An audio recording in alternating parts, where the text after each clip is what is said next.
राज्यभरामध्ये आज आषाढी एकादशीचा उत्साह पाहायला मिळतो। विठ्ठल मंदिरांमध्ये जर आपण पाहिलं तर भाविक दर्शनाला येताना पाहायला मिळतात। त्याचबरोबर आषाढी एकादशी आणि खिचडी याचं एक समीकरण आहे। आषाढी एकादशी असली की उपासाला खिचडी वापरली जाते।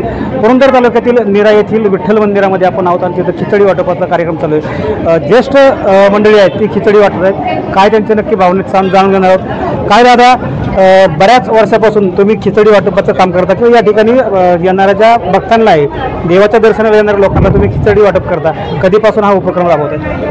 5 वर्ष,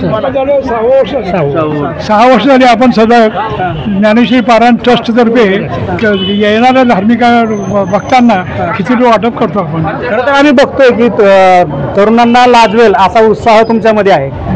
आज तुम्ही खिचडी वाटप देखील करताय, काय भावना आहे त्याच्या पाठीमागं? काय नाही, पांडुरंगाची शक्ती आमच्या मागे उभी आहे।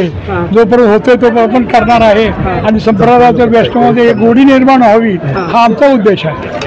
वैष्णवांच्या बद्दल समाजामध्ये गोडी निर्माण व्हावी किंवा जोपर्यंत आपण आहोत तोपर्यंत पांडुरंगाची सेवा आपल्या हातून व्हावी याच उद्देशाने या ठिकाणी या ज्येष्ठ मंडळींच्या माध्यमातून खिचडी वाटपाचं काम सध्या सुरू आहे।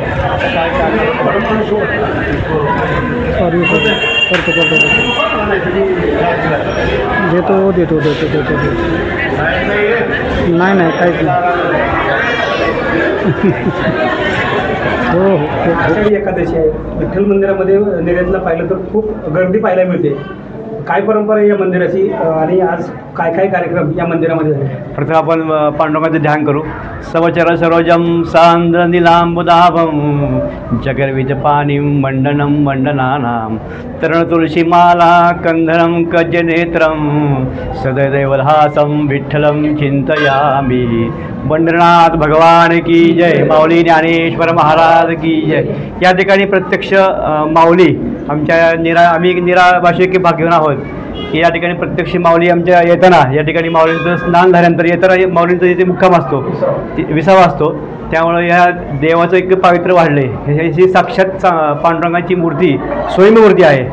आणि दरवर्षी आम्ही पहाटे 4ला आदेश गिरमे ॲडव्होकेट माने सर निरावासीव पांडुरंगाला पुरसूक्त अभिषेक, रुक्मिणीशी सूक्त अभिषेक या ठिकाणी केला जातो। ज्ञानेश्वरी समिती आहे, विठ्ठल ट्रस्ट आहे, त्यांच्या वतीने मूर्ती सजावट आणि या ठिकाणी हा सोहळा आम्हाला या ठिकाणी पाहायला मिळतो। याची डोळा असा हा सोहळा दाखवतो। आम्ही सगळे निरावश्य अत्यंत भाग्यवान आहोत। मला गेल्या अनेक वर्षापासून आपण पाहतो इंदिरा येथे आषाढी एकादशी मोठा उत्साह साजरा केला जातो। याच ठिकाणी संत ज्ञानेश्वर माऊली असतील किंवा संत सोपन काका असतील हे देखील येत असतात। या मंदिराला एक वैशिष्ट्य प्राप्त झाले। तुम्ही बऱ्याच दिवसापासून या मंदिरामध्ये येतात, काय भावना आहेत या मंदिराबद्दल किंवा आज आषाढी एकादशी साजरी करत असताना माऊलींची आठवण कशी येते? ज्ञानेश्वर माऊली हा शब्द सगळ्याच चांगल्या वाईट गुणांना आपल्या पोटात घेणं आणि त्यांना चांगलं मार्गदर्शन करणं हे माऊलीचं काम आहे।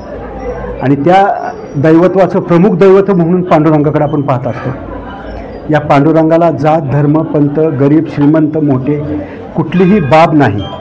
मानवी जीवनाला चांगले मार्गस्थ करणं, त्यांचं जीवन सुखद करणं म्हणून या पांडुरंगाचं रूप या महाराष्ट्रातली नाही तर देशातली सगळीच माणसं पाहतात। आज एकादश आहे। सचिन काका या पांडुरंगाचं पौरोहित्य करतात। माननीय मदनराव चव्हाण ह्याचे या विठ्ठल मंदिराचे प्रमुख ट्रस्टी आहेत। आमचे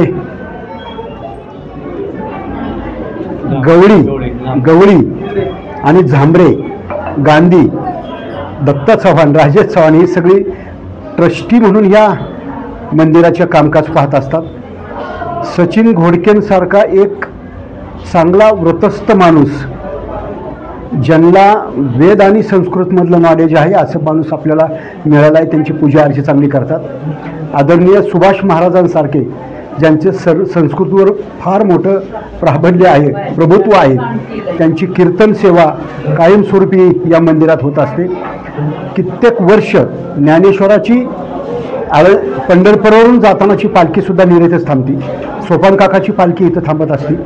याचा वास ज्या परिसराला झालेला आहे, निश्चित त्या वासाचा, त्या राहण्याचा, त्या थांबण्याचा परिणाम माणसांच्या मनावर, त्याच्या मानसिकतेवर होतो आणि त्याचा फायदा या गावातल्या सगळ्याच ग्रामस्थांना आणि परिसरातल्या ग्रामस्थांना होतो। आज पिंपरे, निंबूत, गुळुंचे, पाडेगाव आणि नीरा येथील सगळेच ग्रामस्थ विठ्ठलाच्या दर्शनाला या नीरेत आहेत आणि त्याचं पौरत्य म्हणून आमचे सचिन काका करते आहेत. मी राहुल शिंदे आणि सगळ्या टीमचं मनापासून आभार मानतो की तो आपण कायम गावाला आणि या चांगल्या कामकाजाला आपण प्रसिद्धी देता, चांगले जागर आपण करता. एवढंच आम्हाला आपल्या सर्वांचं म्हणजे नाना लकडे असतील, तुम्ही आहेत, भरतराव आहेत, सगळीच आपल्या सर्वांचं मनापासून आभार आहे. आणि आज एकादशीच्या निमित्तानं सगळ्या मानवतेला शुभेच्छा.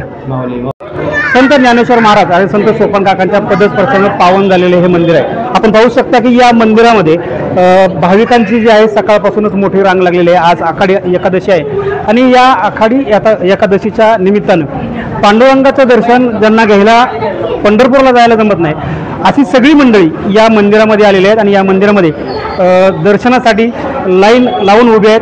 ज्या पद्धतीनं पंढरपूरमध्ये पांडुरंगाच्या दर्शनासाठी लोक लाईन लावत असतात अशीच रांग आपल्याला नीरामध्ये देखील पाहायला मिळते.